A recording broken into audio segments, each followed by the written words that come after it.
Assalamu alaikum dear student. Welcome back to another important video and welcome back to the VN Academy. Dear student, जैसा कि आप लोग जानते हैं हम फर्स्ट ईयर बायोलॉजी का चैप्टर नंबर 4 डिस्कस कर रहे हैं। सेल क्या होता है? Cell is the structural and the functional unit of life होता है। किसी भी ऑर्गेनिज्म का, किसी भी जानदार का बुनियादी यूनिट होता है। आज हम सेल के ऑर्गेनेलीज में से जो बहुत ही इंपॉर्टेंट टॉपिक ऑफ डिस्कशन है हमारा, वो है एंडोप्लाज्मिक रेटिकुलम। सबसे पहले हमने इसके मीनिंग पे डिस्कशन करनी है कि एंडो का क्या मतलब है, प्लाज्मिक का क्या मतलब है और रेटिकुलम क्या है। ठीक है, ये तीन वर्ड का कॉम्बिनेशन है। The first one is endo. Endo का मतलब है इनसाइड, अंदर वाला। ठीक है, प्लाज्मिक मतलब साइटोप्लाज्म, जो कि सेल के अंदर मौजूद है, बड़ा विस्कस मटेरियल है जिसके अंदर 90% वाटर मौजूद होता है।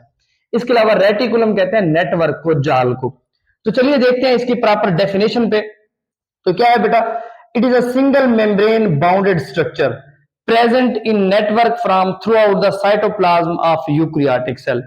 ये बेटा क्या होता है? ये आपस में, ये तो एक पहले क्या होता है, सिंगल मेम्ब्रेन ऑर्गेनेली है।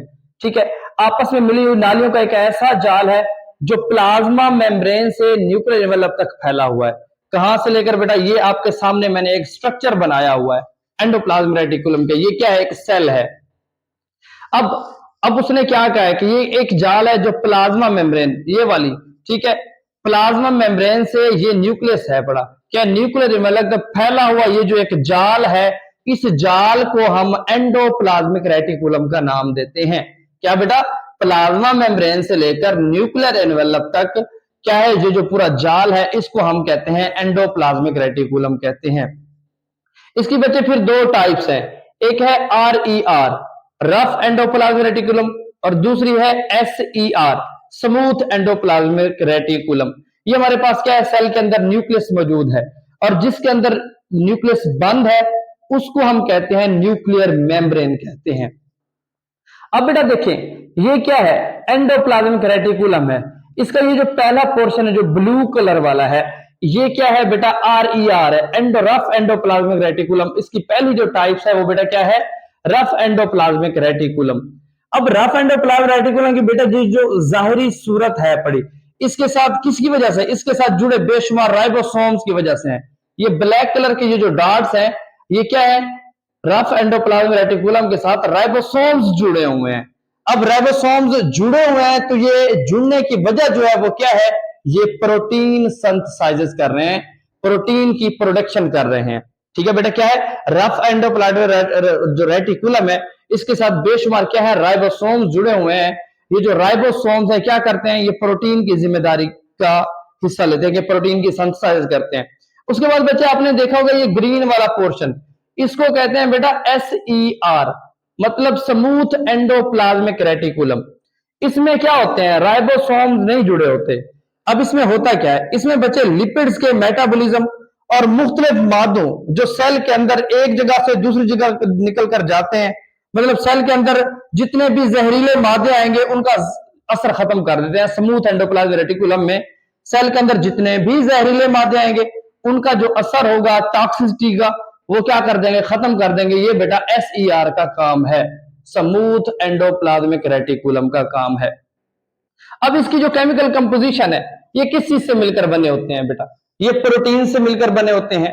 इसमें RNA भी मौजूद होता है, इसमें लिपिड्स भी मौजूद होते हैं और इसमें थोड़ी सी मिकदार कोलेस्ट्रॉल भी पाई जाती है। किसके अंदर? एंडोप्लाज्मिक रेटिकुलम के अंदर।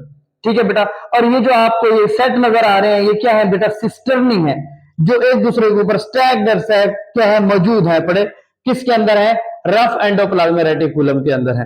बेटा जब हम इसके फंक्शंस की बात करते हैं, ये क्या करते हैं? उसको मैकेनिकल सपोर्ट फराहम करता है और मटेरियल्स को क्या करता है? ट्रांसपोर्ट करता है एक जगह से दूसरी जगह, ट्रांसपोर्ट ऑफ मटेरियल। और इसके अलावा क्या करता है?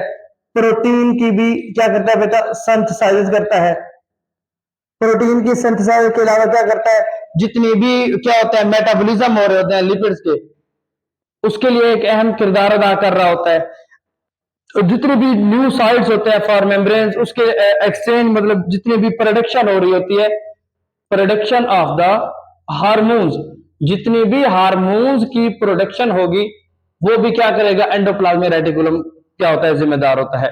इसके अलावा बेटा जितनी भी ट्रांसमिशन ऑफ नर्व इंपल्स की, जितनी भी ट्रांसमिशन हो रही होती है, किसकी बेटा, नर्व इंपल्सेस की, वो भी क्या कर रहा होता है बेटा, एंडोप्लाज्मिक रेटिकुलम कर रहा होता है। ये मेन फंक्शन है, ये क्या करता है, सपोर्ट करता है, मटेरियल को ट्रांसपोर्ट करता है, प्रोटीन की सिंथेसाइज करता है, ट्रांसपोर्ट करता है प्रोटीन्स को। प्रोटीन्स कौन से होते हैं, हीमोग्लोबिन होते हैं, दूसरा की जो प्रोटीन्स पाई जाती हैं, मेटाबॉलिज्म ऑफ लिपिड्स, और इसके अलावा यह क्या करता है, हार्मोन्स की प्रोडक्शन करता है। शॉर्ट सी वीडियो थी बेटा एंडोप्लाज्मिक रेटिकुलम की, जिसमें मैंने आपको उसका कंप्लीट ओवरव्यू दिया है। इंशाल्लाह मिलेंगे नेक्स्ट वीडियो में। अल्लाह हाफिज।